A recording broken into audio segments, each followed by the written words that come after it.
message, nous sommes toujours en train de parler des forteresses parce qu'elles vont toutes tomber. Il y en a trop qui étaient subtilement et habilement cachées à l'intérieur de toi.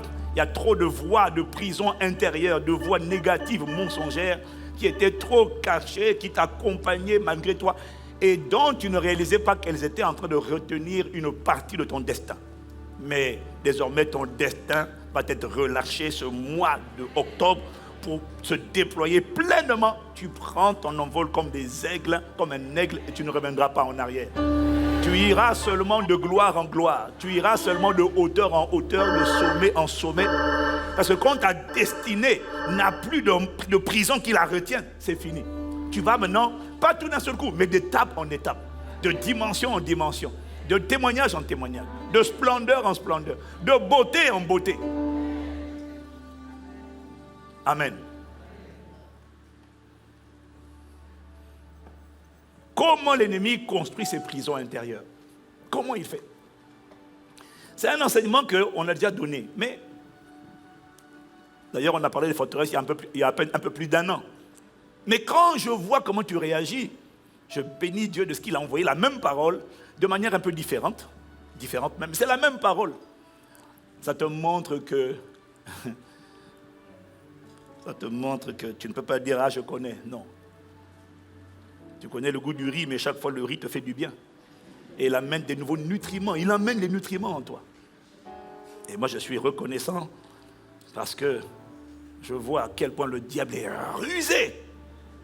Mais ces ruses sont exposées et elles échouent dans ta vie au nom de Jésus. Donc, comment l'ennemi, c'est le titre de mon message, comment l'ennemi construit ses prisons intérieures en toi? On a dit déjà que les forteresses ou encore les prisons intérieures, ce sont ces voies intérieures mensongères qui te font transformer des combats que Dieu décrit comme étant spirituels contre des entités et non contre la chair et le sang, non contre des êtres humains. Ces voies de mensonges te font transformer un combat spirituel en un combat contre les gens. Pourquoi? À quoi tu reconnais ça? On a dit, tu reconnais que tu transformes un combat spirituel en combat naturel contre les êtres humains lorsque tu passes ton temps à blâmer, à indexer les gens, à les apostropher, à les indexer, à les stigmatiser, alors que ce que les gens ont fait n'est pas le fond du problème, mais que le fond du problème, ce sont les voix qui profitent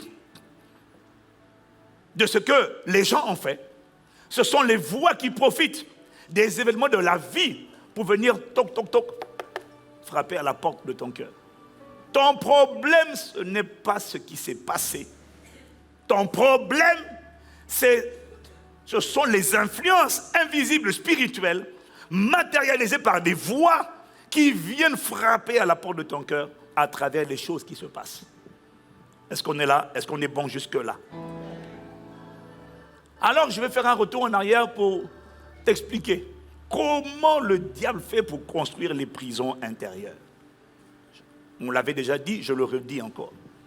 Chaque fois que ton âme est scandalisée, du mot grec scandalizo, chaque fois que ton âme est scandalisée, chaque fois que ton âme est vexée, chaque fois que ton âme est piquée, chaque fois que ton âme est secouée, chaque fois que ton âme est traumatisée, on a dit, le tentateur va te pousser à pécher.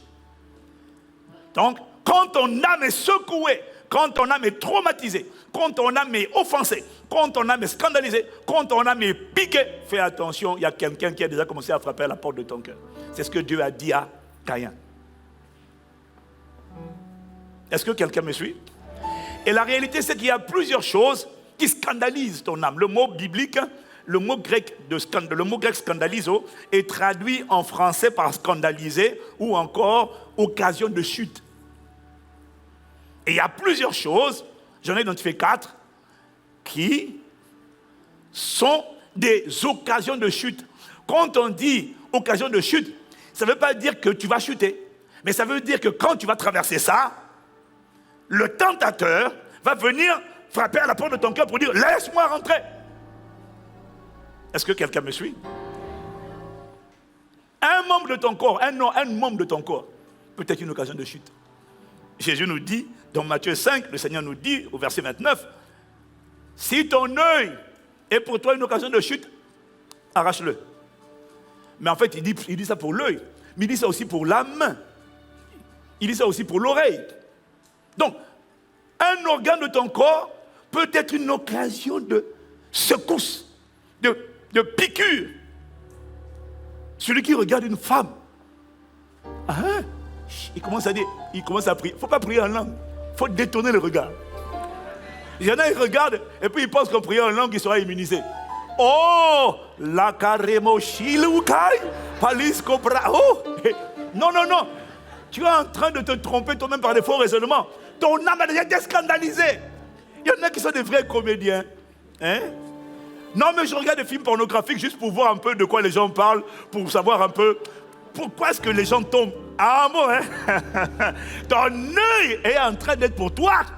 À ce moment-là, une occasion de chute. Tes oreilles peuvent être une occasion de chute. Et quand c'est le cas, coupe. Ça veut dire arrête d'entendre, arrête de voir.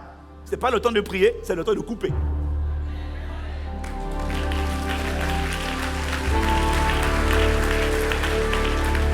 Deuxièmement, une épreuve peut être une occasion de chute. Ça ne veut pas dire qu'on doit tomber parce qu'il y a une épreuve, mais beaucoup tombent à cause des épreuves. Matthieu 13, verset 21, dès que survient, dit le Seigneur à propos de la parabole du semeur, dès que survient une tribulation ou une persécution à cause de la parole, il y a des gens qui y trouvent une occasion de chute. Ah, je ne comprends pas vraiment pourquoi je prie et puis je vis les tribulations. Je prie, mais je vis ça. Ah, si c'est comme ça, j'arrête, je laisse tomber Jésus, je laisse tomber la foi. Ça veut dire que l'épreuve, la persécution, a été pour toi une occasion de chute. Il y a beaucoup de pasteurs qui ne sont pas solides. Ils ne sont pas prêts à être persécutés. Ils ne sont pas prêts à être calomniés. Ils ne sont pas prêts à être faussement accusés. Et dès qu'ils sont faussement accusés, ils sont choqués. Pourquoi il dit ça de moi? Mais je vais l'attaquer au tribunal. Mais tu perds ton temps, tu perds ton énergie. Laisse-le parler, avance. Comment on dit, on ne jette pas, comment on dit, on ne jette pas caillou sur un arbre qui porte du fruit, de ça. Avance. Il y a des gens, dès qu'on les critique, on les salit. Il est offensé, tu deviens amer. Ça veut dire que cette épreuve, cette persécution, pour toi, est devenue une occasion de chute. Mais tu sors de là au nom de Jésus. Parfois, il y a ce qui arrive à quelqu'un que tu admires, que tu aimes, qui peut devenir pour toi une occasion de chute. Matthieu 26, verset 31. Alors Jésus leur dit, je serai pour vous tous cette nuit, une occasion de chute, car il est écrit, je frapperai le berger et les brebis du troupeau seront dispersées. Il y a des bergers, quand Satan arrive à les atteindre, un pasteur qui tombe dans l'impudicité, tu dis, si c'est comme ça, j'abandonne la foi. Ça veut dire que toi, tu n'as pas de fondement sur Christ, ton fondement c'était sur le pasteur. Le pasteur est devenu une occasion de chute. Parce que tu te bases sur sa chute pour chuter. Et tu dis non, si lui il tombe, ça veut dire que vraiment ça ne vaut plus la peine. Mon fondement c'est Jésus-Christ. Tombe, reste debout. Moi je ne tomberai pas. Moi je m'accroche à Jésus-Christ.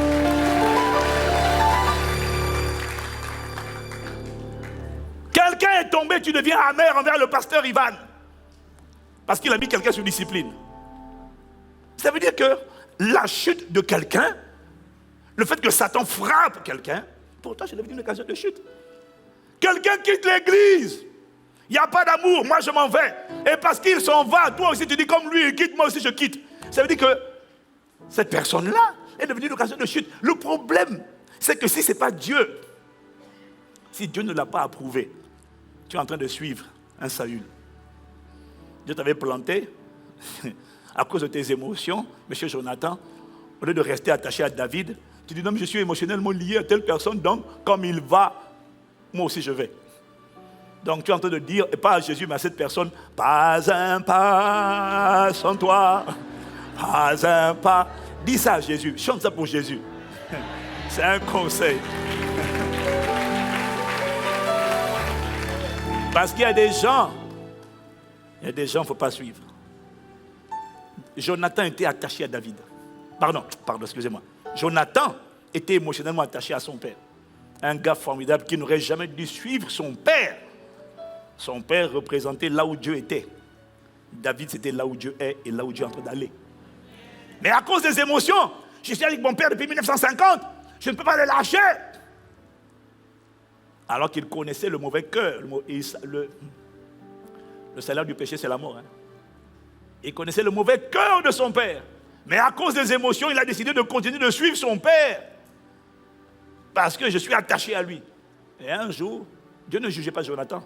Dieu avait prononcé des malédictions sur Saül. Et le jour où Saül était sur le champ de bataille, Saül a été frappé selon la parole que Dieu avait libérée. Jonathan était un dommage collatéral. Comment un homme formidable peut mourir juste parce qu'il n'a pas su discerner, se détacher des liens de l'âme.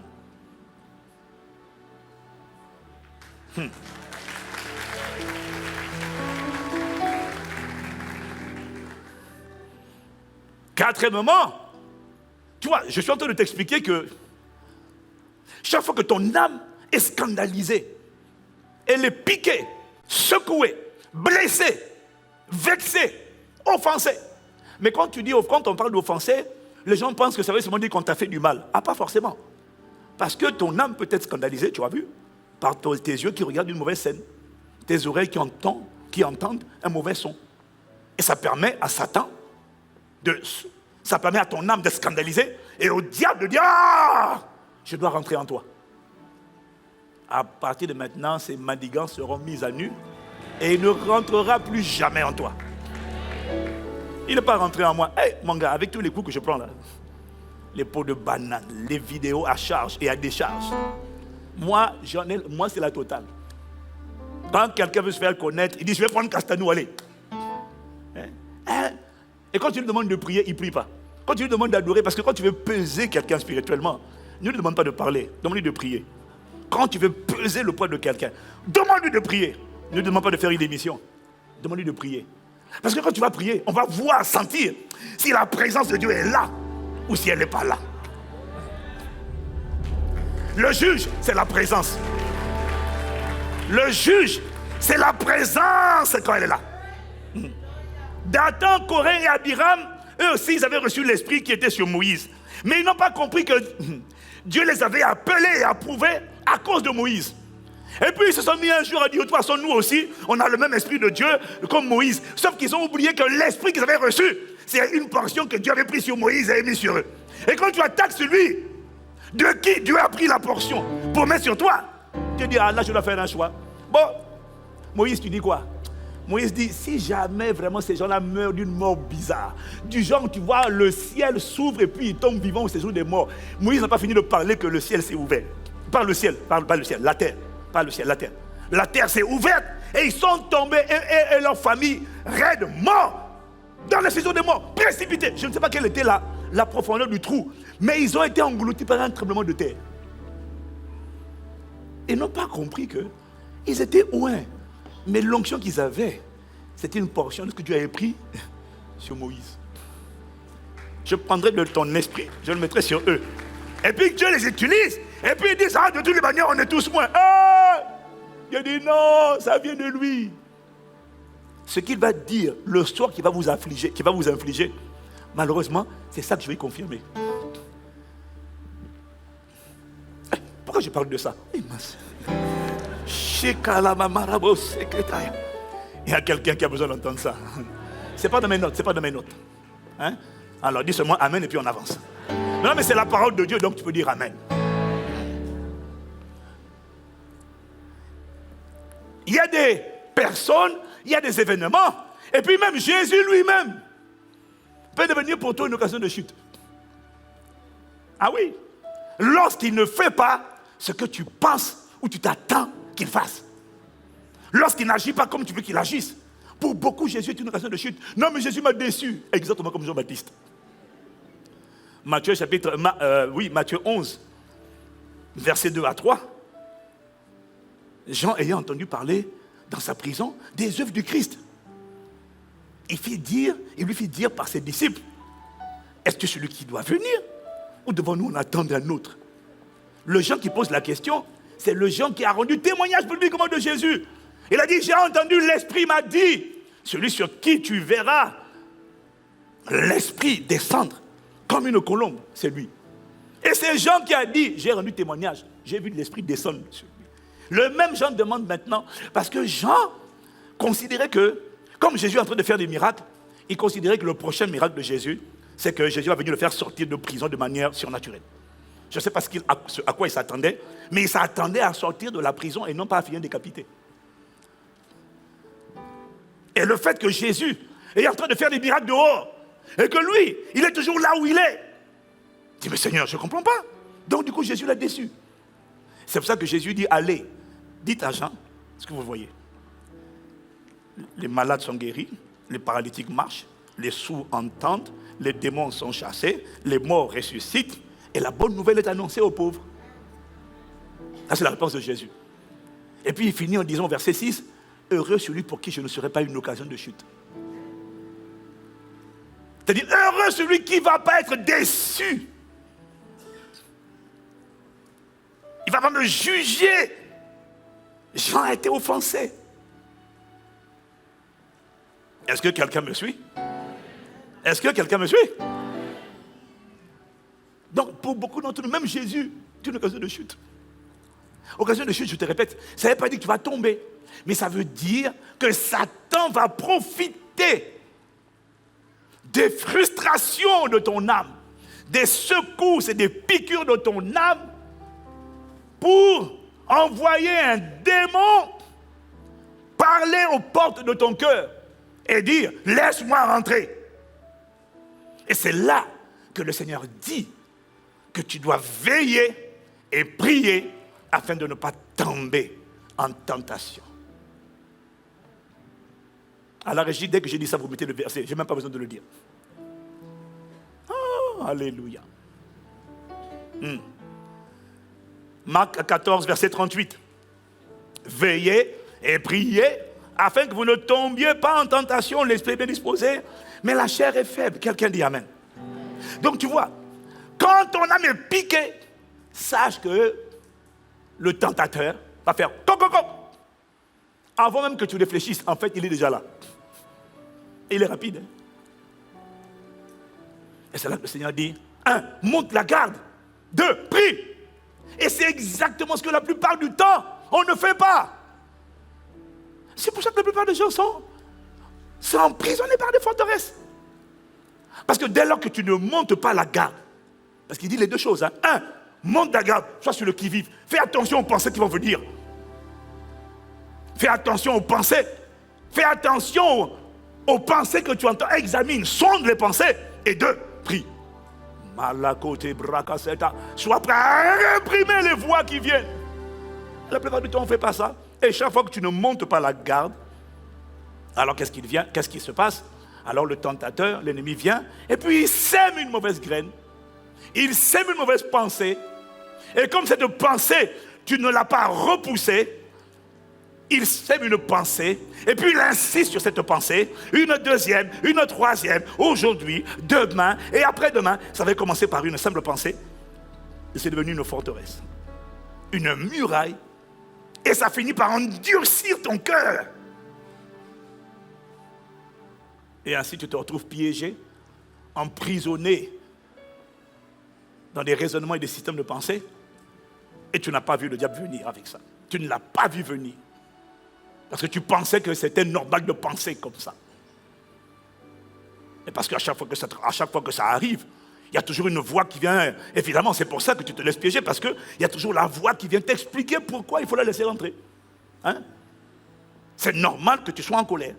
Moi, si on me parle comme ça, hey, si elle me parlait comme elle t'a parlé, oh là là, c'est normal que tu sois déçu.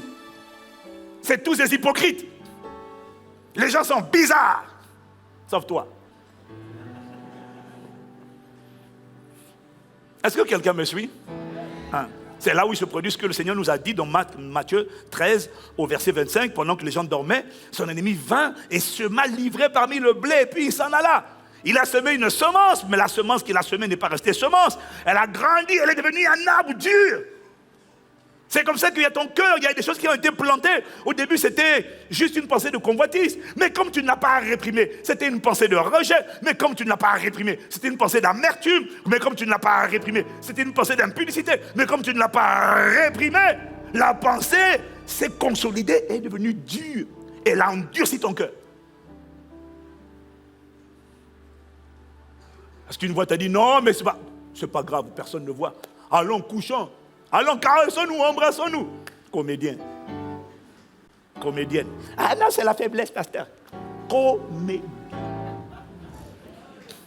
Jean-Michel Cancan. Ça, c'est pour les Camerounais. À l'époque, au Congo, il y avait Mangobo. En France, Jamel Debbouze. Après lui, c'est toi. Il y en a même, ils ont pris même le devant. Ils sont même devant Jamel Debbouze. Thème de comédie. Et puis à l'église, tu es là. Tous les anges louent sa sainte. Comédienne et comédien. Change maintenant. Après ce message-là, si tu continues encore avec de la faiblesse. Ah, la main, il y a une main qui va te gifler, je t'assure. Hein. Oh, mal là-bas, mal. Oh. Je te préviens. Ah non, je ne blague pas avec toi, je te préviens. Parce que la transpiration que ces serviteurs subissent, les privations de sommeil pour entendre Dieu, quand tu ne changes pas, tu donnes l'impression qu'on est en train de faire tout ça pour rien. Et puis après tu viens te plaindre. Oh, non mais c'est parce que... Pasteur Jacques, il y a des gens vraiment... Viens, approche un peu.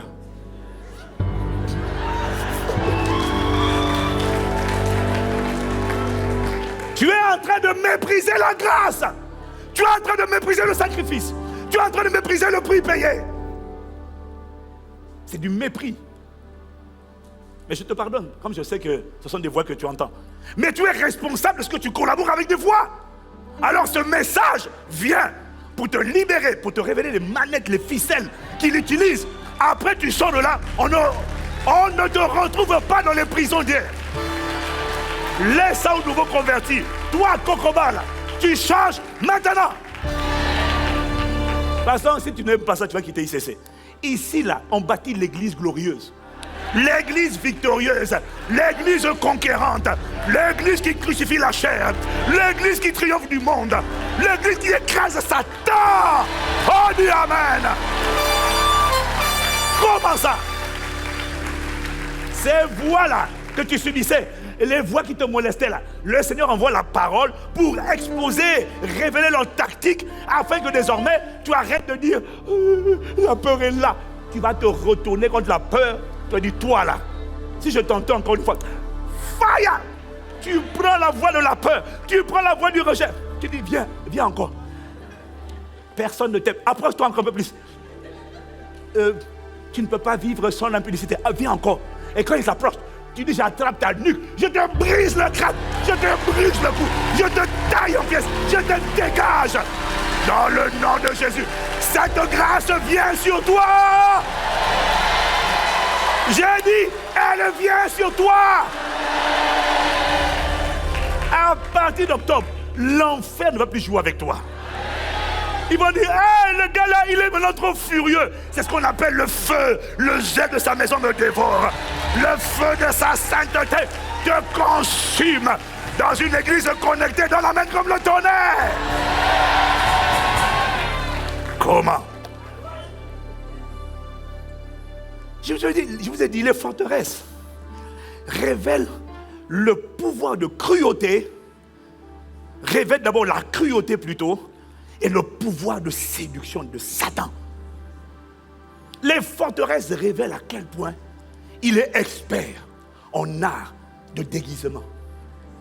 Il vient injecter en toi des pensées de peur, de rejet, d'impudicité, de colère, de murmure, d'offense.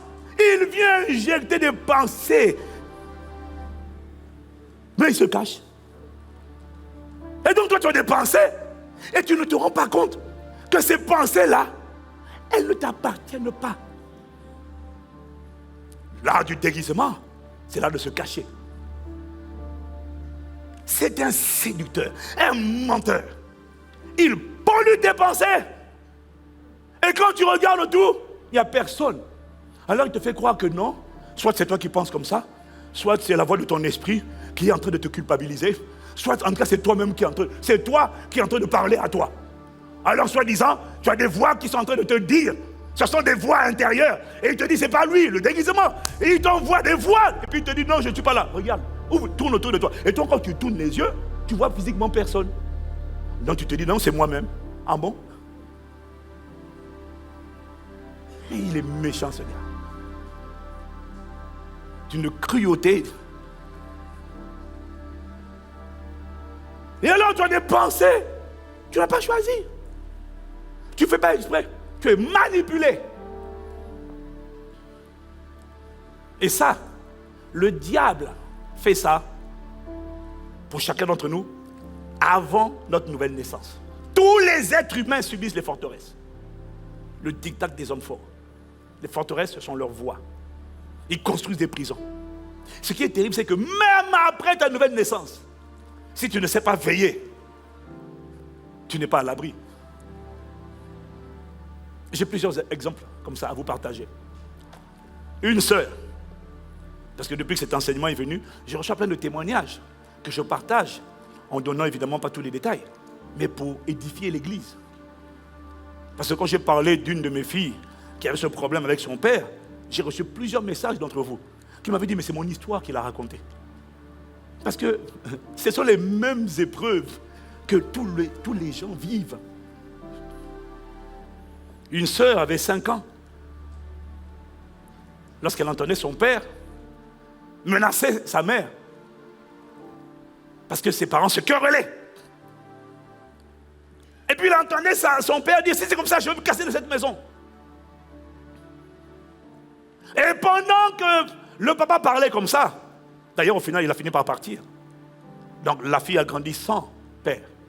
Alors tu comprends que quand quelqu'un a grandi sans le père, prière ou pas prière, tu sais que la forteresse du rejet est passée par là. Et que le rejet et l'amertume sont comme des frères jumeaux d'une... Tu vois, non? C'est comme l'impudicité et le mensonge. Ils travaillent ensemble. Quand il y a l'un, il y a l'autre. Quand il y a le rejet, il y a l'amertume, toujours. Et ce qui est terrible, c'est que la plupart des gens, quand ils sont dans l'amertume, ils vivent dans le déni. Non, non, non, mon père, j'ai pas grandi sans mon père, de toute façon, je peux vivre sans lui. Arrête ça! Arrête ça! On sait que tu es vexé, tu es offensé, tu es blessé. Il y a une amertume, alors tu la refoules. Le problème, c'est qu'en la refoulant, tu deviens indépendant. De toute façon, je vais m'assumer tout seul. Dans la vie, je me sentirai tout seul. Tu es indépendante et tu n'es pas interdépendante. Mais beaucoup ne se rendent même pas compte.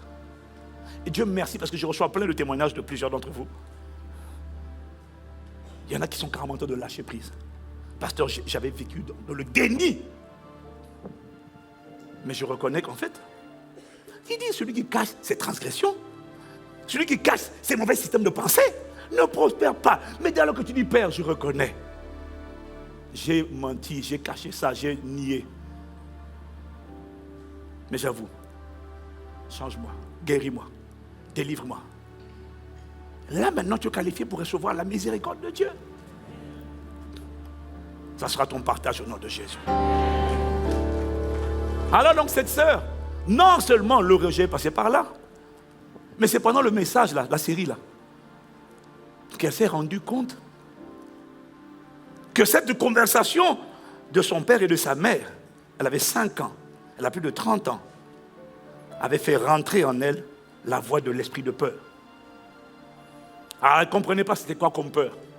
Et c'est pendant cette série d'enseignements qu'elle a compris que c'était la peur d'être abandonnée. La peur d'être abandonnée. La peur de la solitude. La peur d'être seule. Le diable est méchant, il a fait ça depuis qu'elle est enfant. Mais elle ne savait pas. Elle ne savait pas qu'elle avait la prison de la peur d'être abandonnée. Est-ce que quelqu'un me suit? Les forteresses sont subtiles. J'ai un frère. Il veut se marier. Il a rencontré la femme qu'il lui faut. Et il est content de l'avoir rencontrée. Il est heureux, béni Dieu. Maintenant, quand il parle avec la sœur, et qu'il parle de quand est-ce qu'ils vont se marier, lui il dit, on est en 2021, Lui se projette sur 2023-2024. Quelle sœur va sourire alors que l'horloge biologique est en train de tourner? Quelle sœur va se réjouir de ce que...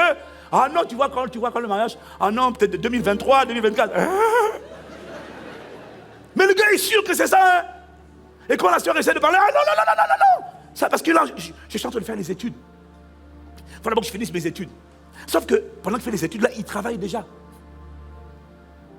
Parce que tu dis, je suis en train de faire les études quand tu ne travailles pas. Mais là, le gars, il travaille. Alors moi, quand j'apprends ça, je dis, hein, c'est quelle affaire ça? Alors je prends le gars, je prends mon téléphone, j'appelle. Je dis, explique-moi ton histoire. Ah non, pasteur, c'est sérieux, hein? Je suis désolé. En fait, c'est comme si, alors moi, j'ai fait le bluff. J'ai dit, en fait, tu sais qu'il y a quelqu'un d'autre qui s'intéresse à la même sœur que toi. Ce qui m'a choqué, c'est qu'il dit, d'accord, pasteur, je comprends, mais je ne peux pas, je dois d'abord finir les études. Il est prêt à laisser passer la sœur qu'il aime et qu'il veut épouser. Tout ça pourquoi? Juste parce que il faut que je finisse les études. Je dis, mais pourquoi tu dois finir les études d'abord pour te marier, puisque tu travailles? Oui, mais il faut d'abord que j'ai un bon travail, j'ai un bon salaire pour prendre bien soin d'elle. J'ai dit, mais tu sais, toi tu travailles, elle travaille, ça peut déjà aller. Non, il faut d'abord que j'ai un bon travail. Alors qu'elle m'a dit ça, j'ai commencé à identifier dans quelle prison il est. Parce que je savais que c'était une prison. Je savais que c'était une forteresse. Et j'ai dit, mais toi tu es dans une prison, toi? Il dit, non, pasteur, je ne suis pas dans une prison. C'est vraiment important, pasteur, il faut d'abord que vraiment je sois... J'ai dit quoi? Tu as besoin que ta femme... J'ai dit, mais tu sais qu'au contraire, pour elle, quand tu l'épouses, quand tu n'es pas encore riche, tu sais au moins pourquoi elle t'a épousé. Mais si tu es riche, tu ne sais pas pourquoi elle t'a épousé. Tu ne sais pas, tu ne sais pas. Mais elle est OK avec ça. On avance ensemble, dans le bonheur comme dans le bonheur, dans la galère comme dans la galère, il faut ça. Frère, c'est terrible d'épouser une femme quand tu as déjà tout et tu ne sais pas pourquoi elle est là. Mais quand elle a traversé la vallée de l'homme de la mort avec toi, au moins tu sais que c'est toi qu'elle a choisi, et pas ta main, pas ton compte, mais toi. Je lui explique ça. Il dit, non, pasteur, non, mais c'est pas grave, mais c'est important. Je dis, hein? Je dis, non. Je dis, mais c'est bizarre, c'est comme si toi, tu as peur que ta femme ne voit ta nudité. Tu as peur que ta femme ne soit pas... J'ai dit, tu vois, parce que tu es en train de faire des belles études. Mais je commence à me demander pourquoi tu étudies. Parce que si tu fais des belles études, parce que tu veux accomplir ton destin, et que c'est le domaine dans lequel Dieu t'appelle à briller, c'est un bon motif. Mais toi, j'ai l'impression, en t'écoutant, que tu es en train de faire des études excellentes. Parce que hier, il était galère. Hier, il était dans la galère. Je ne dis pas où. Sinon, quand je vais commencer à parler, il y en a parmi vous, vous allez commencer à identifier, chercher. Antenne relais. Alors, on rentre les différents critères dans l'ordinateur, et puis on dit, cherche le personnage. Oui, non, je te vois là, je vois tes yeux, hein, je vois. Je te vois là, je te vois. Hein? Oui. L'esprit de curiosité. Aïe! C'est un démon, sors de ce corps! Donc le gars ne comprend pas. Je lui dis, mais il y a quelque chose qui me gêne. C'est que tu ne fais pas les études. Tu n'es pas en train d'étudier pour les bons motifs. Je sens pendant que je te parle que toi, tu es en train d'étudier pour couvrir une nudité. Et que ton diplôme et l'argent que tu vas gagner, c'est ça qui va te faire sentir quelqu'un d'important. Et donc que ton identité n'est pas basée sur qui tu es en Christ, mais elle est basée sur ce que tu fais et sur ce que tu as. Parce que si tu ne fais pas et si tu n'as pas, tu ne te sens pas quelqu'un. Et puis il m'écoute. Je dis, pendant que je suis en train de te parler, j'ai l'impression, je sens qu'il y a une voix d'échec qui t'accompagne. Et que la raison pour laquelle tu fais les études, c'est parce qu'il y a une voix qui te dit que tu es un échec. Et elle te remonte ton passé. Elle te rappelle ton passé. Et que la raison pour laquelle tu es en train de faire les études, ce n'est pas parce que tu veux accomplir ton destin. C'est parce que tu veux prouver à cette voix que tu n'es pas un échec. Et que tu peux travailler un bon travail. Parce que le bon travail va te définir. Le problème, c'est que quand tu auras ce diplôme, tu seras orgueilleux. Et en plus, je vais te dire une chose. Quand tu auras ce diplôme et ce travail, tu es en train d'obéir à une voix intérieure qui te dit tu n'es pas assez bon. Donc tu travailles pour prouver à la voix. Tu vas voir, je suis capable, je suis capable. Je vais te dire ce qui va t'arriver. Quand tu auras le diplôme, tu vas tomber dans la dépression. Quand tu auras le diplôme, tu tomberas dans la dépression. Pourquoi? Tu es en train de poursuivre un mirage. La voix te dit, bosse. Mais elle ne te dit pas, tu es en train de suivre un mirage. Et quand tu vas atteindre ce statut, cette position, la même voix va te dire, ce n'est pas assez. C'est toujours pas bon. Et bien là, tu vas chercher un autre diplôme. Je connais quelqu'un, oh Seigneur, il passe sa vie de diplôme en diplôme, d'étude en étude. Il a plusieurs enfants. Sa femme gémit, sa femme soupire, sa femme en a marre. Parce qu'elle n'a pas d'argent pour payer l'école des enfants. Et monsieur, il va de diplôme en diplôme. Et puis après, non mais je vais faire telle société, je vais faire tel projet, je suis machin, je travaille dans le monde. Je me méfie de vous. Je me méfie de vous là, je me méfie. Et puis il n'arrête pas. Et puis il a dit, il va faire une formation diplômante. Alors qu'il était déjà diplômé, il va faire une autre formation diplômante. Et quand il a eu ce diplôme, il continue maintenant à chercher encore un autre diplôme. Sa femme en a tellement marre qu'elle a envie de demander le divorce. Mais ils ne se rendent pas compte qu'il est prisonnier. J'ai dit, si tu continues comme ça, quand tu auras le diplôme, tu vas déprimer. Même quand tu auras l'argent, tu vas déprimer. Parce qu'une voix intérieure est ton stimulus, c'est une voix d'échec. Elle te dit, tu n'es pas assez bon, tu n'es pas assez bon. Continue. Tu seras comme Michael Phelps. 23 médailles d'or, 28 au total. Tellement de trophées. Mais le gars, il a avoué qu'il est dans la dépression. Depuis des années, il est dans la dépression. C'est sur Internet. Recordman du nombre de médailles aux Jeux Olympiques. Dans toute l'histoire des Jeux Olympiques. Adulé, célébré, acclamé par l'Amérique et le monde entier. Dans la dépression. Pourquoi?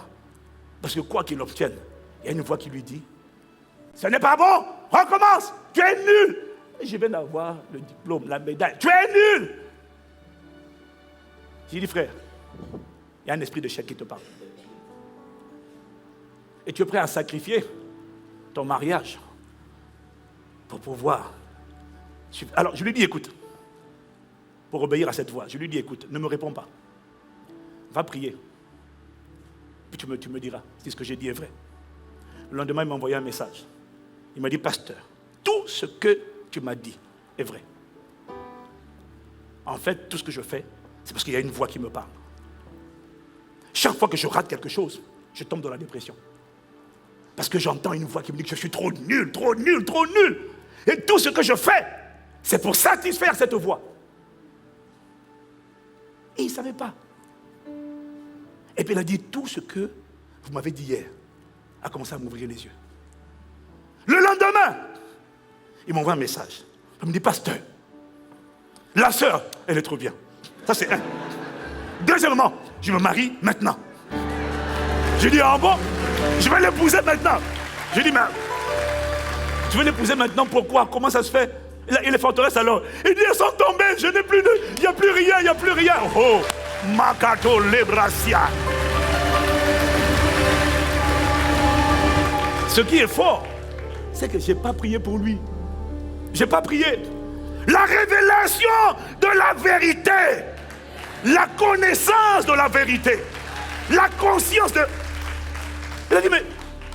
Ah, je pensais que c'était moi. Ah, donc tu m'as manipulé comme ça là. Il a prié seul chez lui, le pasteur n'a pas prié pour lui. La conscience de la vérité l'a mené à se tourner. Il n'y a aucun démon qui est fort. Il est rusé, il est malin, mais il n'est pas fort. Il m'a dit, dès que je parlais, c'est fini, la voix est tombée. Je suis libre. Donc il va se marier l'année prochaine. Malebrokiskayama. Toute personne connectée au son de ma voix, qui était prisonnier de l'esprit d'échec, l'esprit de rejet, l'esprit de médiocrité, de culpabilité, ta forteresse tombe au nom de Jésus. Je te fais sortir de ces prisons. Dans le nom de Jésus, je déclare que 2021-2022, tu rentres totalement dans ton destin. Si c'est à toi que cette parole est venue, donner amen le vibrant, comme le donner. Donne encore amen. Mais le diable est rusé, le gars ne savait pas qu'il était dans une prison. Mais j'en ai un autre encore. Alors là, par contre, c'est une histoire vraiment qui m'a rendu humble. J'ai dit, Seigneur, le diable est méchant, le diable est malin. Un fils dans la foi, exemplaire, irréprochable, jamais de problème, consacré, sanctifié. Oh, tu ne peux lui faire aucun reproche. Un fils dans la foi s'est retrouvé, malgré lui, prisonnier, harcelé par des voix intérieures, des voix de confusion. Mais il ne savait pas ce qui lui arrivait. Et puis il m'appelle en pleurs. Et ça, c'est le message qu'il a délivré. Parce qu'il vivait quelque chose depuis l'année dernière. Mais il n'osait pas en parler. Parce que c'est quelqu'un, tu ne peux rien lui reprocher. Le problème, c'est qu'il avait une espèce de déception, une espèce de, moi je dirais de dégoût. Mais c'était subtil parce que lui-même, il ne comprenait pas. Le seul truc qu'il comprenait, c'est qu'il entendait des voix. Mais quand tu le vois, tu ne peux pas savoir qu'il vit ça. Un leader, quelqu'un qui aime, qui respecte son pasteur. Là, ce n'est pas moi. Il a un pasteur. Il a un pasteur qui l'aime, il a un pasteur qu'il respecte, il a un pasteur qu'il est content de servir. Et c'est un fils, mais vraiment, quand tu as ce genre de fils, seulement tu dis seulement, Seigneur, tu t'es souvenu de moi. Mais ce fils s'est retrouvé avec des pensées bizarres. Comme s'il aime son pasteur, il aime son leader, mais en même temps, il a envie de le repousser. Il y a des pensées en lui qu'il n'arrive pas à expliquer. Genre une espèce de dégoût. Je ne veux plus... Mais... Alors il m'a appelé parce qu'il m'a appelé en pleurs. Quand un homme pleure, et il n'y a personne qui l'a giflé. Je pensais que c'était un problème avec sa femme, même pas. Aucun problème avec sa femme. C'était des voix qu'il entendait. Et ces voix sont tellement devenues oppressives. Parce que ça dure depuis longtemps. Mais l'enseignement du moment lui a donné le courage pour dire, je vais aller voir mon père spirituel, moi. Mais avant de venir me voir, il était paniqué. Parce que non seulement les voix l'accablent, mais les voix lui disent également, si tu vas voir le pasteur Ivan, ton père, il va être déçu de toi. Il va dire, mais comment des pensées pareilles sont en toi? Il va dire, mais toi tu m'as déçu, comment tu peux avoir ce genre de pensée-là? C'est pour ça qu'il y a des gens qui n'osent pas parler. Ce n'est pas parce qu'ils ont envie de mentir. C'est parce que des voix leur disent, si tu parles, il va arriver ça, il va arriver ça. On ne te comprendra pas, on va te juger. Et malheureusement, parfois aussi, on juge les gens. Voilà pourquoi cet enseignement vient pour nous tous, les pasteurs, les bergers des églises Impact Centre Chrétien, pour ne plus jamais juger les gens. Mais avoir compassion. Écouter et comprendre les gens. Comprendre leur combat. Il y a des gens qui te disent des choses, qui te disent les pensées qu'ils ont. Tu vas dire, comment tu peux penser ça? Mais c'est pas bien. C'est pas ça qu'il a besoin d'entendre. Il a besoin de voir que tu comprends qu'il est dans une profonde détresse. Et tant qu'il n'en parle pas, il ne peut pas être libéré. Parce que celui qui cache ses transgressions ne prospère pas. Il a besoin de les avouer. Et quand il vient avouer, on prend les marteaux et puis on les crucifie. Et c'est pour ça qu'il n'en parlait pas. C'est l'enseignement du moment qui l'a convaincu de venir parler. Il a dit, je sais pas ce qui m'arrive, j'ai des voix. Et la raison pour laquelle il pleurait, c'est parce que les voix étaient devenues tellement oppressantes. Les voix ont mis une distance entre lui et son pasteur. Les voix l'ont convaincu que tout ce qui vient de son pasteur est mauvais. Alors que lui, à l'intérieur de lui, son esprit est bien disposé. Et il sait que son pasteur est bien. Mais il est désolé de penser ce qu'il pense. Mais il pense le mal qu'il pense. Mais j'ai pas envie de penser ça. Mais la voix lui dit, si, regarde. Et puis il entend une voix. Et à un moment donné, la voix lui dit même, tu sais, le mieux pour toi, c'est de t'éloigner. Et repars, il faut que tu sortes, il faut que tu arrêtes de fréquenter. Ah! Mais du coup, il dit, mais pourquoi je pense ça? Et puis il pleurait. C'est là qu'il m'appelait en pleurs. Les forteresses peuvent faire pleurer les gens de désespoir. Voilà pourquoi en octobre, elles vont toutes tomber. Oh là là, elles vont toutes tomber. Elles sont toutes démolies ce mois-ci. Qu'est-ce qui s'est passé pour qu'il en arrive là? En fait, il s'est passé un épisode l'année dernière. Un épisode anodin pour son pasteur. Où son pasteur, suite à quelque chose qu'il a vu et qu'il n'a pas aimé, l'a réprimandé. Ben oui, la foulée est attachée au cœur de l'enfant, la verge de la correction l'en éloigne.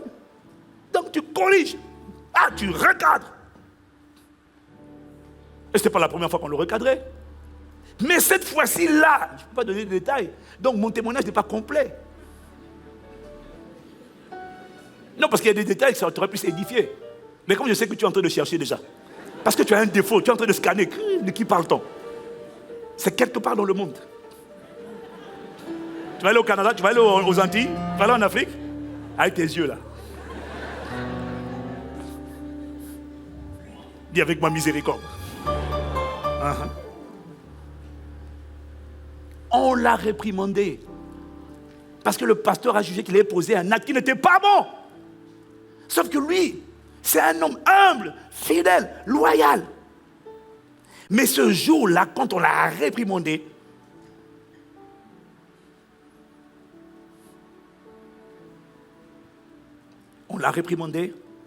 par rapport à quelque chose vis-à-vis de la femme qu'il fréquentait. Son pasteur l'a recadré. Et puis là, il n'a pas aimé. Il s'est senti vexé. Il s'est senti trahi. Il a senti comme une injustice. Il dit, mais qu'est-ce que j'ai fait de mauvais? Sauf qu'en vérité, quand je regarde les faits, il avait raison, le pasteur avait raison. Oui, c'est pour ça qu'on vous dit là, vous là, les fiancés là, à partir d'aujourd'hui là, tu m'écoutes, fiancés, ou même en cheminement, plus jamais dans la même voiture, côte à côte, à l'arrêt, au stop. Plus jamais! Comme disait ma grand-mère. Plus jamais. On sait comment ça finit. On sait.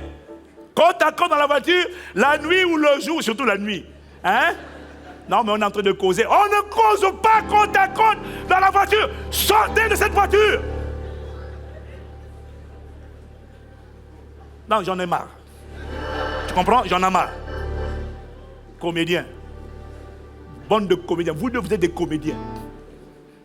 Et puis la main, au lieu de rester sur le volant, la main quitte le volant. Se déplace. Et puis comme par hasard, la main atterrit là-bas. Et puis la main fait comme ça. La main commence à chatouiller. Comédien, tu es un acteur. Malouki brashki la matrice. Et quand tu les recadres, voilà, c'est pas le cas. Parce que le frère, non, je parle lui, au moins il est beaucoup plus sage. Mais il y en a même quand tu le regardes pour ça là. Parce qu'on l'a recadré, puis on l'a recadré méchamment, sévèrement. Maintenant, il y en a qui veulent qu'on les recadre avec douceur et délicatesse. Tu ne parles pas comme ça quand même. Dis-moi, dans les compassions de Christ, par les compassions de Christ, il n'est pas bon que l'homme soit à côté de la femme dans une voiture à l'arrêt. Tu vois, le pasteur Yves, il dit, dégage, allez, dégage là. C'est pas moi, c'est le pasteur Yves. Moi, tout en moi n'est que douceur. Le fruit de l'esprit, la douceur, la bonté. Moi, je ne suis que la douceur. Alléluia. Bref, son pasteur l'a recadré. Mais il a mal pris ça. Et une fois, lui a dit, tu as toujours été fidèle, tu as toujours été loyal, tu as toujours été serviable, tu as toujours été là. Regarde comment ton pasteur te parle. Et puis il a gardé un grief, mais qu'il n'a pas voulu admettre au début. Il n'a pas voulu admettre. Il a gardé un grief. Pourquoi il me parle comme ça? Pourquoi il me parle comme ça? Et ça l'a vexé. Et puis à un moment donné, il s'est rendu compte que ça l'avait vexé. Alors il a fait une chose, il a demandé pardon à Dieu de ressentir cette vexation dans son cœur. Et puis il a demandé pardon à Dieu. Non, pardon à Dieu d'avoir accepté ce sentiment de vexation, d'offense dans son cœur. Parce qu'il connaît la vérité, il connaît les principes. Et puis aussi, il allait voir son pasteur. Il peut dire au pasteur, je t'en ai voulu la dernière fois que tu m'as parlé comme ça, et je te demande pardon. Mais ce qui est bizarre, c'est qu'il a demandé pardon à Dieu d'avoir toléré ça, et pardon à son pasteur d'avoir pensé ça, mais la voix est toujours là. La déception. Mais il n'ose pas se l'avouer, puisque j'ai demandé pardon à Dieu. J'ai demandé pardon au pasteur. Mais pourquoi j'ai toujours... C'est comme si j'ai plus envie que le pasteur s'occupe. Je suis prêt à travailler, mais j'ai plus envie que le pasteur s'occupe de mes affaires sentimentales, privées. Il y a quelque chose qui est resté. Et ce qui est resté avait commencé petit. Et puis ça a commencé à grandir. Oh, c'est subtil, hein? Au point que... J'aime le pasteur, je le respecte, je me méfie de lui. Au point que quand il fait quelque chose, je me méfie de ce qu'il est en train de faire, J'ai pas envie qu'il touche en tout cas. J'ai plus envie qu'il se mette de mes affaires, j'ai plus envie qu'il se mette de mon foyer, j'ai plus envie. Mais je ne comprends pas pourquoi je suis comme ça, mais j'ai plus envie qu'il se mette de mes affaires.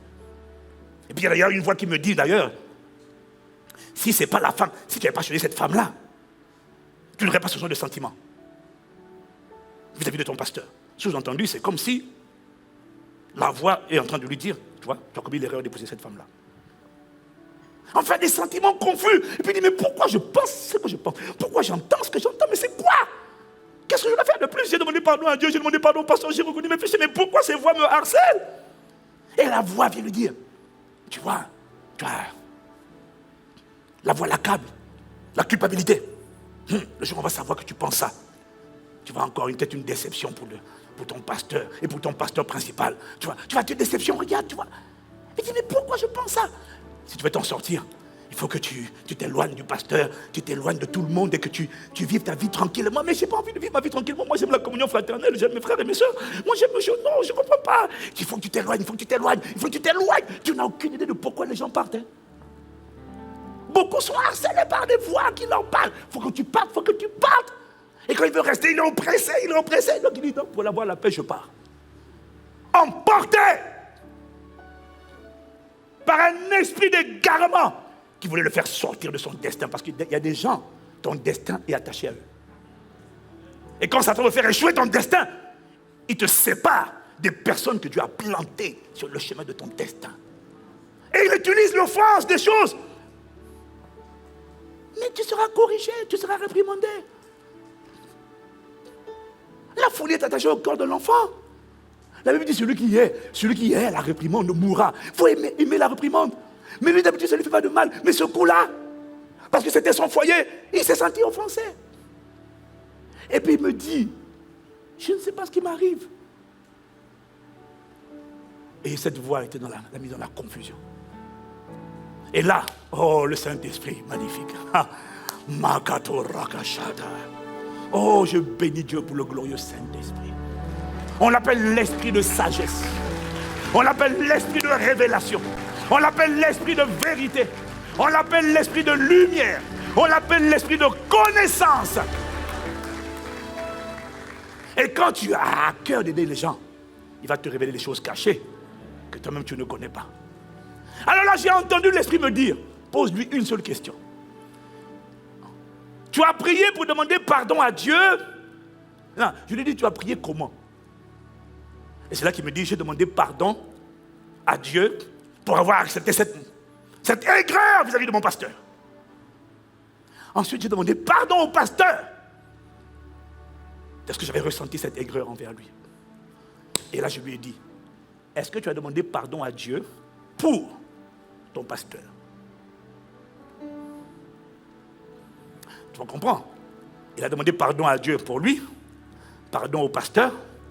Mais est-ce que tu as demandé pardon à Dieu pour ce que tu as considéré comme injuste, comme maladroit, comme inapproprié? Ce n'était pas forcément inapproprié, mais c'est comme ça que tu l'as perçu.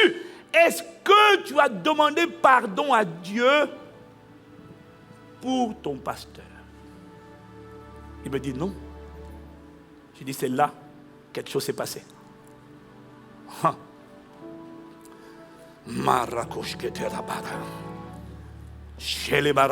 Oh,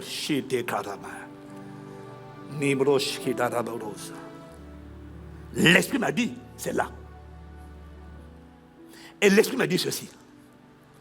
Lorsque ton pasteur, mais ce n'est pas fait pour le pasteur, lorsque ton père, lorsque ta mère, figure d'autorité, fait quelque chose qui, selon toi, expose ses manquements, n'est pas digne d'un père, d'une mère, n'est pas sage, n'est pas aimant, n'est pas approprié. Lorsque le père, la mère fait quelque chose que toi tu estimes n'être pas digne, c'est pas comme ça qu'un père doit faire, c'est pas comme ça qu'une mère doit faire. Il m'a dit, quand tu vois ton père ou ta mère faire ça, couvre-le.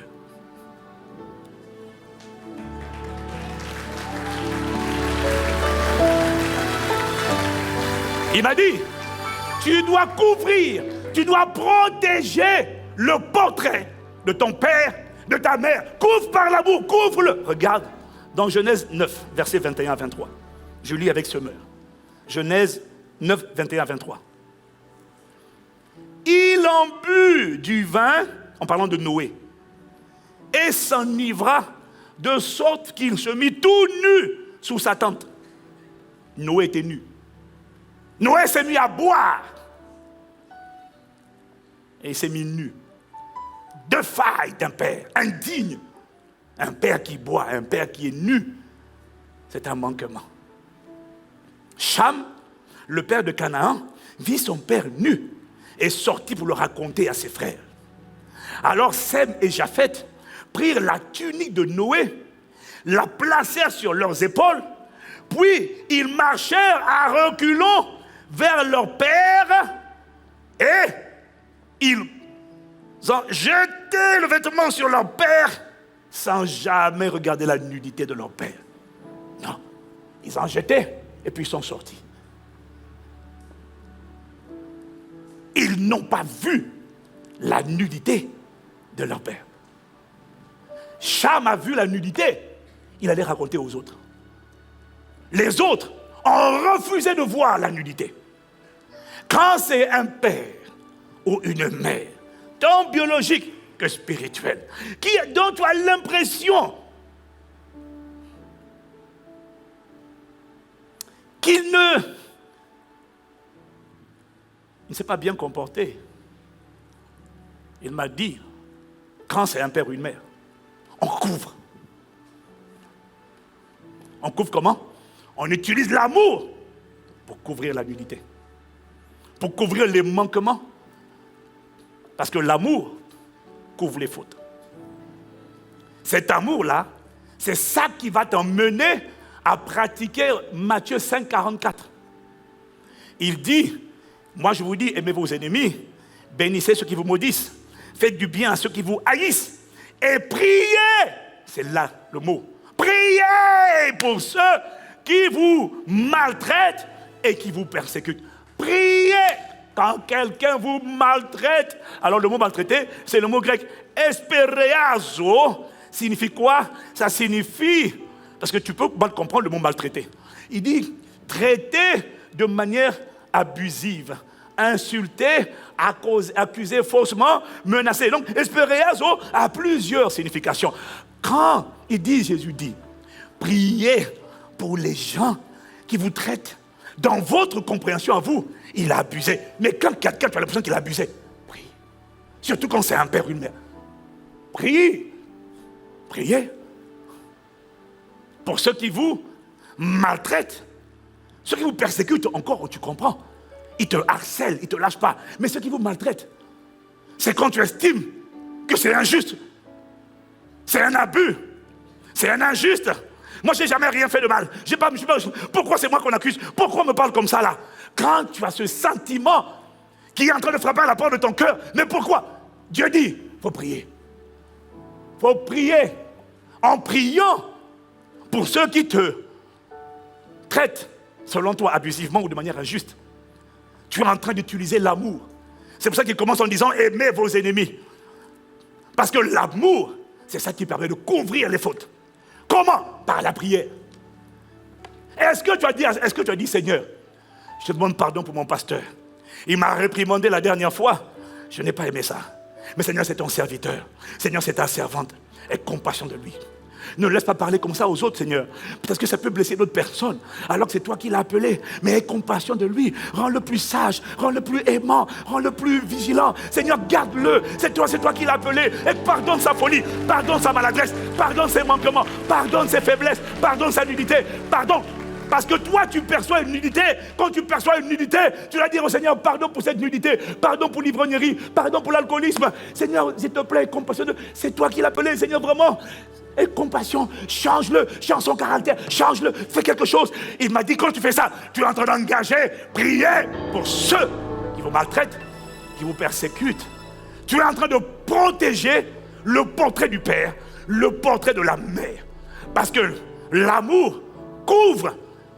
C'est ce que Seth et Japheth ont fait. Papa et nous, on va couvrir. On ne regarde pas. On ne regarde pas. On ne cautionne pas. Mais on couvre comment? En engageant l'âme de la prière. En engageant l'âme de l'intercession. Pour que Dieu rende cette personne meilleure. Pour que Dieu rende cette personne plus aimante. Pour que Dieu rende cette personne plus sage. Seigneur, étends ta main sur lui. Est-ce que tu as fait ça? Il m'a dit non, je n'ai pas fait ça. J'ai dit c'était la porte ouverte. C'était la porte. Parce que du coup, il y a un grief. Parce qu'il m'a dit, attends, pas fini. Proverbe 10, verset 12 dit, la haine excite les querelles, mais l'amour couvre toutes les fautes. 1 Pierre 4, verset 8, il dit, mais avant toute chose, ayez entre vous un amour fervent, car l'amour couvre une multitude de péchés. Et la version Semeur dit, l'amour pardonne une multitude de péchés. Et 1 Corinthiens 13, verset 5, te dit, l'amour ne soupçonne pas le mal. Parce que si tu ne couvres pas le Père, si tu ne couvres pas la Mère, si tu ne couvres pas l'autorité, face à ce que toi tu as perçu comme un manquement, une injustice, un abus, si tu ne couvres pas, alors une voix, la voix de la méfiance, la voix de la suspicion, va rentrer. Tu vas aimer ton pasteur, tu vas aimer ton père, tu vas aimer ta mère. Mais une voix, comme tu as vu la nudité, une voix va te dire, je respecte mon père, ma mère, mais une voix va commencer à l'accuser, à modifier, à accuser, à défigurer le portrait du père, le portrait de la mère. Et cette voix va te mener à devenir suspicieux. Est-ce que quelqu'un me suit? Donc tu aimes la personne, tu la respectes, mais tu te méfies d'elle. Tu ne lui fais plus confiance. Hier, tu lui faisais confiance. Aujourd'hui, depuis cet épisode de la dernière fois, parce que toi, tu as estimé qu'il n'aurait pas dû se comporter comme il s'est comporté, il n'aurait pas dû faire comme il a fait, il n'aurait pas dû parler comme il a parlé, il n'aurait pas dû décider comme il a décidé. Ton âme a été offensée. Et maintenant, il y a la méfiance, il y a la suspicion. Et cette voie de suspicion va t'accompagner, elle va te mener à te méfier d'une personne que Dieu a plantée dans ta vie, que tu dois honorer. Tu l'honores en apparence, ton cœur l'honore, mais en même temps ton cœur se méfie de contradiction à l'intérieur de toi.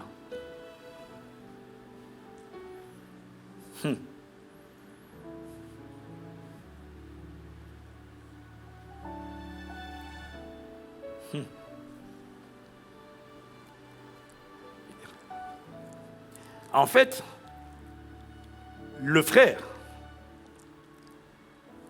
quand je l'ai écouté, j'avais du mal à discerner c'était quoi le problème. Et l'Esprit m'a dit, quand il n'a pas demandé pardon pour la personne, il n'a pas intercédé, le portrait de la personne a été défiguré. La méfiance, la suspicion est entrée. Et donc cette voix qui lui parlait, cette voix qui lui disait, Il aimait son pasteur, il l'aimait, mais on va lui dire, méfie-toi, méfie-toi, méfie-toi. Et la voix lui disait, méfie-toi, méfie-toi, méfie-toi. Donc quand il parle, tu ne lui fais plus confiance. Mais en fait, lui, il était abattu parce qu'il aime son pasteur. Et en vérité, il a envie de faire confiance. Mais une voix est en train de le polluer, de le polluer, de le polluer, de le harceler. Et quand je lui ai dit, ce qui était arrivé, c'est que quand tu n'as pas prié pour protéger l'autorité, parce que des fois, les parents peuvent être maladroits. Hein. Et puis tu sais, il y a des parents de la vieille école. Oui. Ah, moi, j'ai grandi avec des parents, avec surtout ma grand-mère. Tout ce qu'elle sait, c'est engueuler les gens. Donc, pourquoi tu... Mais il y a des gens, ils sont comme ça. Il y en a, ils sont sévères. Un peu comme moi, tu vois. Hein. Mais moi, j'ai été confronté à des gens, ils sont rigoureux. Ils sont sévères. Ils ne tolèrent pas les choses. Et puis, ils vont te cogner dessus. Mais qu'est-ce qui va faire que ça ne m'empêche pas de continuer de l'aimer? Je ne vais jamais juger ou me méfier. Non, moi, je continue toujours. Même quand tu es dur, moi, je continue de t'aimer, je continue de t'admirer, je continue de te célébrer. Mais il m'a montré, c'est parce qu'en fait, je prie toujours pour les pères. Je dis, Seigneur, tu connais tes serviteurs. Parce que, tu sais, il fait une confidence, hein. Papa Carabéry, des fois, il est dur. Hein. Ah, demande au pasteur Mohamed. Hein. Des fois, il nous envoie, nous tous, pas à moi, mais nous tous, nous les pasteurs. Là. Pasteur Mohamed, pasteur Yves, pasteur Ivan, tout le monde là, tous les... Il nous envoie des coups. Il y a un pasteur qui m'a envoyé, il me dit, mais pourquoi il m'écrit ça? Je dis, oh, c'est Papa Carabéry, nous on connaît notre gars, on est ensemble, il faut laisser seulement. Mais c'est parce qu'on... Mais si tu ne gardes pas mon cœur, je peux dire, mais comment il peut me parler comme ça? Pourquoi il dit ça? Et puis du coup, tu vas développer de la méfiance. C'est quelqu'un que j'admirais. C'est quelqu'un que je respectais, mais depuis qu'il a fait ça, il a cassé quelque chose en moi. Non. Aujourd'hui, là, je sens que quelque chose s'est passé. Je sens que les hommes de Dieu, là, maintenant, non, frère. Non. C'est parce que tu n'as pas engagé l'âme de l'amour.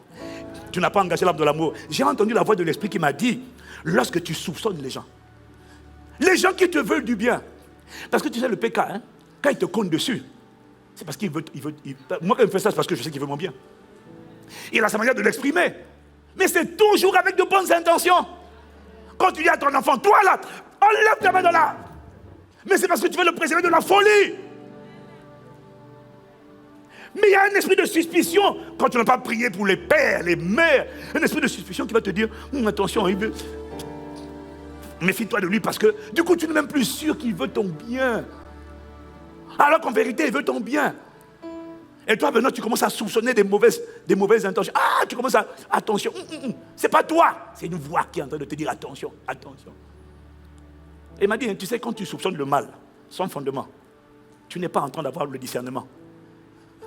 Tu es juste en train d'être manipulé par un esprit de mensonge qui veut t'emmener, tu sais que tu dois honorer, mais qui veut t'emmener à repousser dans ton cœur ce que tu dois honorer malgré tout.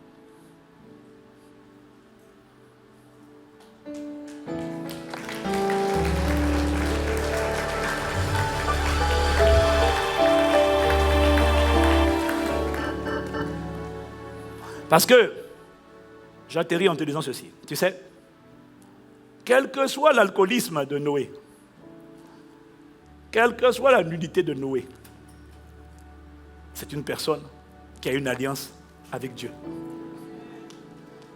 C'est une autorité spirituelle. C'est un père.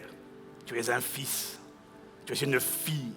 Quel que soit ce que tu perçois comme étant manquement de sa part.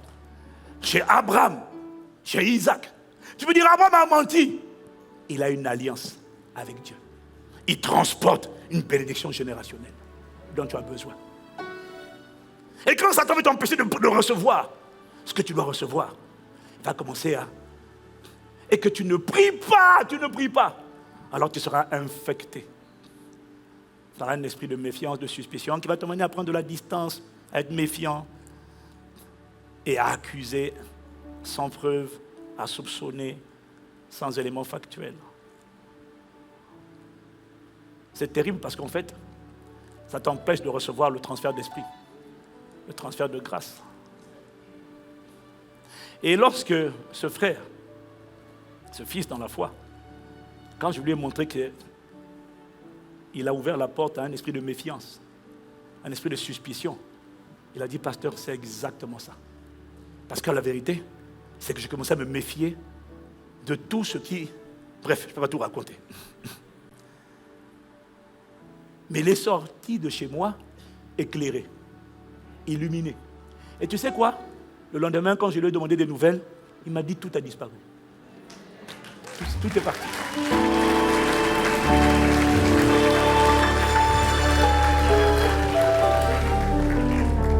Dès qu'il a compris qu'il avait été piégé, dès qu'il a compris que le diable... Alors tu vois,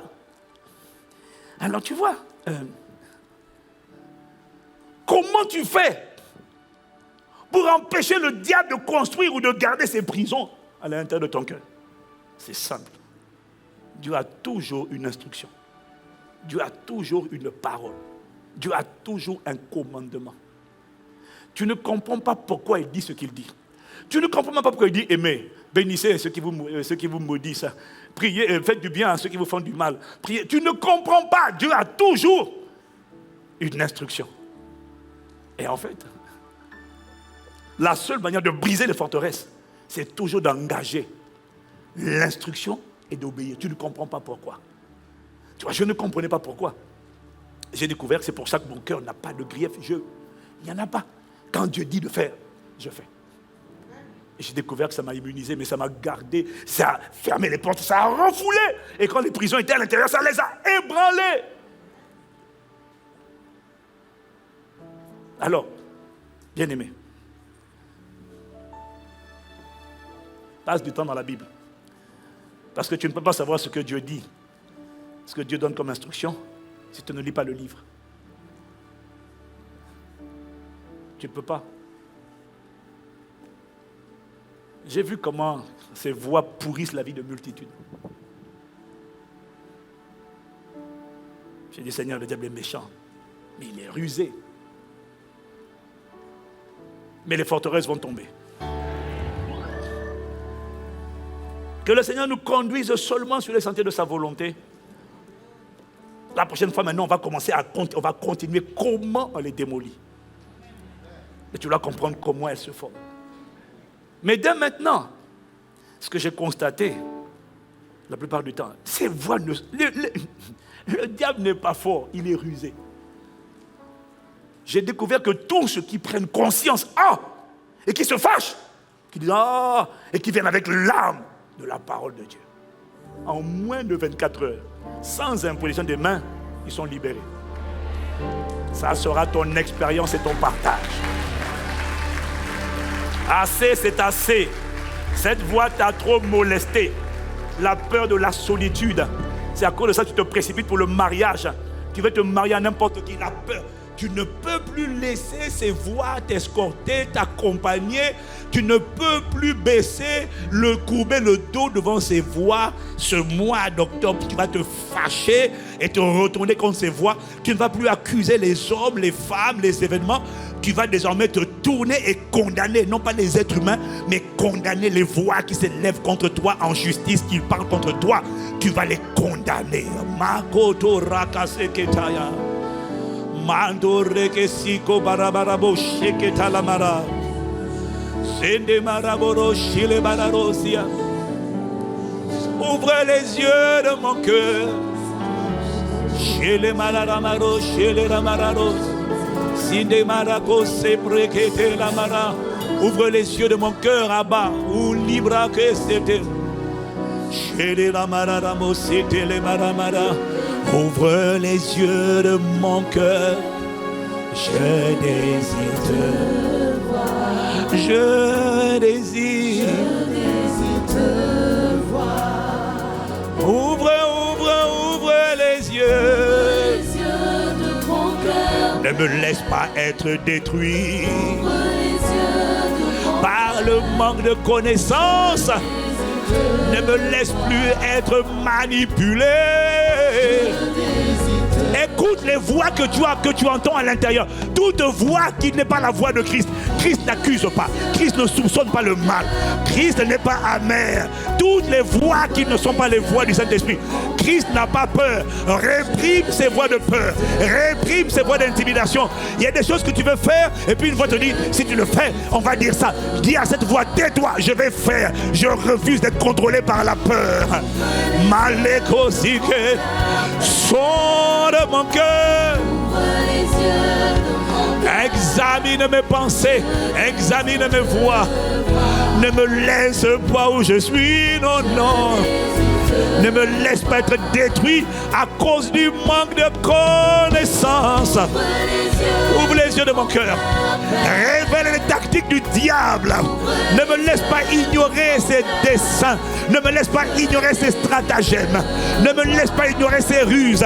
Ne me laisse plus subir la voie de l'impudicité, la voie de la masturbation, de l'impureté sexuelle. Non, je ne subis pas. Ah, ce mois de octobre, je vais en découdre avec toi. Je divorce avec toi. Et bien aimé, avec qui est-ce que tu divorces? Tu dois dire à cette voix, je divorce de toi. Tu es la voix de la calomnie, tu es la voix de l'amertume, tu es la voix du rejet, tu es la voix de l'échec, tu es la voix du découragement, tu es la voix de la dépression. Tu vas dégager de ma vie. Si tu n'avais pas encore dégagé, je t'annonce que tu dégages aujourd'hui. La main du Seigneur est sur moi. La connaissance, il a dit, vous connaîtrez la vérité et la vérité vous affranchira. Le Seigneur est en train de m'instruire, de me conduire dans toute la vérité. Ouvre, ouvre, ouvre mes yeux. Conduis-moi dans toute la vérité. Non, pas dans une vérité partielle. Dans toute la vérité. Sonde mon cœur. Examine mes pensées. Montre ce qui n'est pas de toi. Ah, j'avais été piégé par ruse. Mais ouvre, ouvre, ouvre les yeux. Depuis les églises connectées au son de la voix de ton serviteur. Depuis les salles annexes. Nous crions à toi comme un peuple, comme une armée. En te disant, Père, au nom de Jésus, je te remercie. Rends grâce à Dieu. Rends grâce à Dieu. Rends grâce à Dieu. Dis-lui, la révélation de ta parole est claire et elle me donne de l'intelligence. Je ne subirai plus les forteresses. Je ne subirai plus les hauteurs. Je ne subirai plus les faux raisonnements. Oh Abba, merci de ce que j'ai compris que ce n'est pas moi qui pensais comme ça. Ce n'était pas moi. J'avais été piégé, pollué. J'avais cru que c'était moi. Mais non! Shalarama, Likitam Limaroche, Marise, Maro, Sikele Lamaro, Shele Maria, Sekete Lama, Libras Kote Lemara.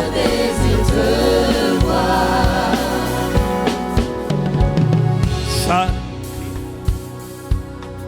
Shekete Lamara, Sekete Ma, Simarama. Ah Seigneur, merci de ce que tu envoies ta parole pour me fortifier. Fortifier ma foi, éclairer mon intelligence et allumer la lumière à l'intérieur de moi. Bien aimé, là où tu es, élève la voix. Je veux que dans cette atmosphère de prière, je veux que tu annonces Marco Zeketea. Tu annonces aux voix de mensonges qui te polluaient et qui étaient là pour saboter ton destin. J'ai donné juste quelques cas, mais il y en a tellement. Mais tu les reconnaîtras à ce que ce n'est pas la voix de Dieu. La voix de Dieu est motivée par le fruit de l'esprit. La voix de Dieu, c'est la voix de l'amour. C'est la voix de l'humilité. Tout ce qui n'est pas l'amour, tout ce qui n'est pas l'humilité, tout ce qui n'est pas la joie, tout ce qui est le soupçon, ce n'est pas Dieu. Tout ce qui n'est pas la paix, ce n'est pas Dieu. Dieu ne fait pas peur. Dieu n'accepte pas la peur. Dieu n'envoie pas la peur. Dieu n'envoie pas l'amertume. Dieu n'envoie pas la culpabilité. Dieu n'envoie pas l'orgueil. Dieu n'envoie pas la tristesse. Ce n'est pas Dieu. Alors, décide bien aimer dans cette atmosphère. Je veux que tu parles à ces voix et tu leur dis, vous m'avez assez piégé. Il y a une grâce de libération. La connaissance de la vérité t'a franchi à partir de ce mois d'octobre. Tu ne seras plus jamais sous le joug de l'esclavage. Dans le nom de Jésus le Christ, dis au revoir à ces voix. Malaketo bra. Vous m'avez assez manipulé. Mais désormais, je suis fortifié par le Christ dans mon homme intérieur. Selon qu'il est écrit, au reste, pour finir, fortifiez-vous dans le Seigneur par sa force toute puissante. Revêtez les armes de Dieu afin de pouvoir tenir ferme contre les ruses du diable. Car nous ne devons pas lutter contre la chair et le sang, mais contre les dominations, contre les autorités, contre les princes de ce monde de ténèbres et contre les esprits méchants, dans les lieux invisibles. Ils ne sont pas visibles, ils sont invisibles, mais ils se reconnaissent par leur voix. Ah! Mais les brachats, le Seigneur te fortifie ce soir par sa force toute puissante. Il te fortifie et il te prépare à engager le combat. Tu peux l'engager maintenant à cause de la conscience de la vérité. Décide que tu sors. Décide que tu sors des prisons dans lesquelles on t'avait retenu. Dis à la voix de l'échec, tu es un menteur. Dis à la voix de la culpabilité, tu es un menteur. Je suis innocenté devant Dieu. Le sang de l'agneau m'a justifié.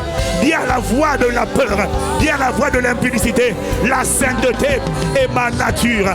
Tel il est, tel je suis dans ce monde. Tu es un menteur. Dis à l'esprit de mensonge, je divorce de toi. Je sors du mensonge. J'arrête de mentir. J'arrête de cautionner l'impudicité, le mensonge. Je marche dans la vérité. Car Jésus-Christ est la vérité. Il est le chemin. Il est la vie éternelle. Il est mon modèle. C'est lui que j'imite. À partir d'aujourd'hui, mensonge, nos chemins se séparent. À partir d'aujourd'hui, impudicité, mamiwata, esprit des eaux, nos chemins se séparent. Tu dégages de ma vie. Je ne suis pas faible. Je suis fortifié, fortifié. Je suis fort en Jésus le Christ, par le glorieux Saint-Esprit.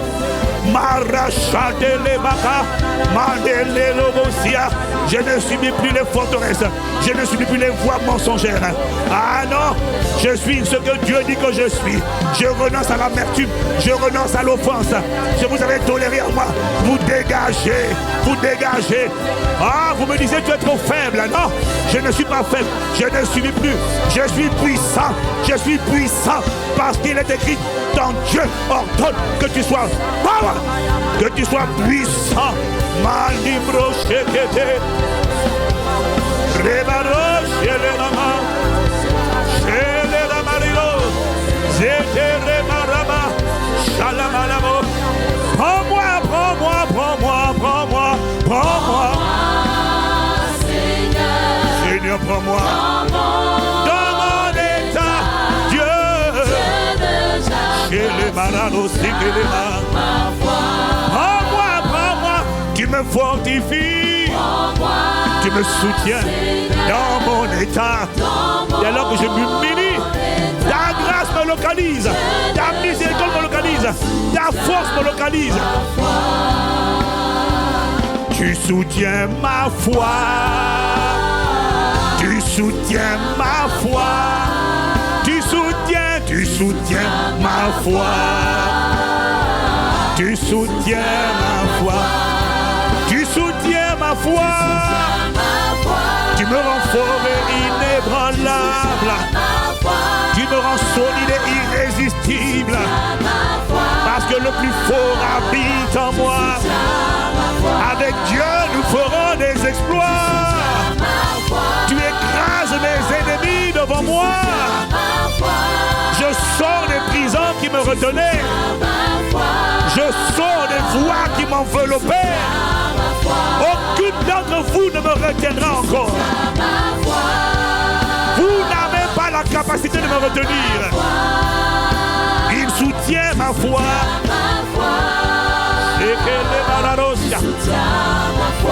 Il soutient ma foi. Tu soutiens.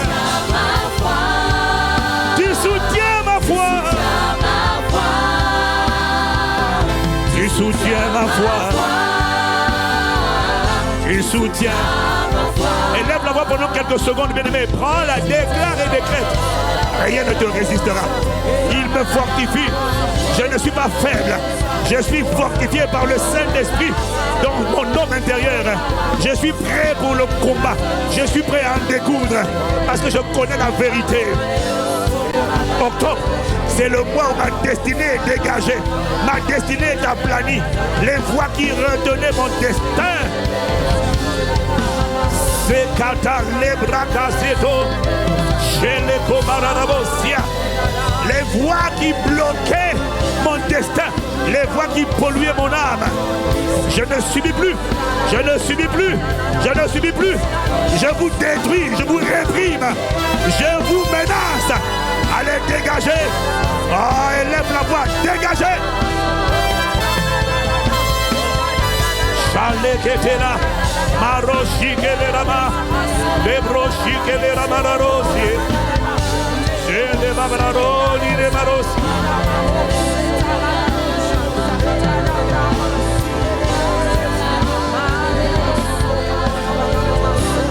Shakala rarosi.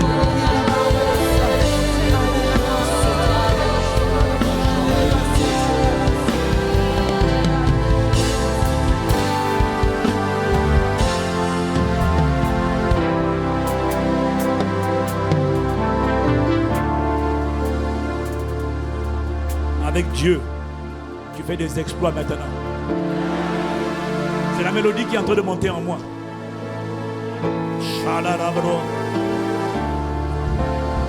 Je sais que l'heure est arrivée, mais je dois la chanter. Avec Dieu, nous ferons des exploits, car c'est lui, celui qui écrase. On l'appelle le plus fort. Et je crie victoire sur les forteresses, les prisons. Avec Dieu, c'est ma nature, je suis fait pour faire des exploits. Il a dit que je suis un miracle, un prodige, un présage, un signe. Je chante, nous chantons et crions.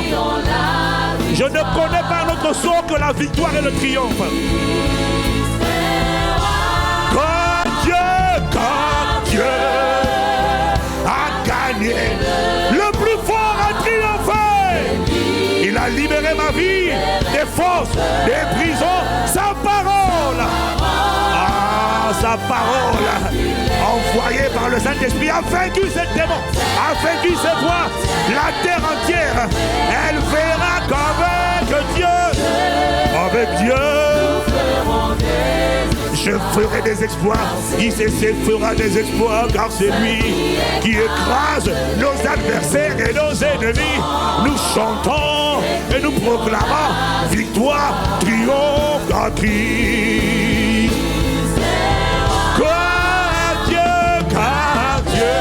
Car Dieu a triomphé par son sang précieux.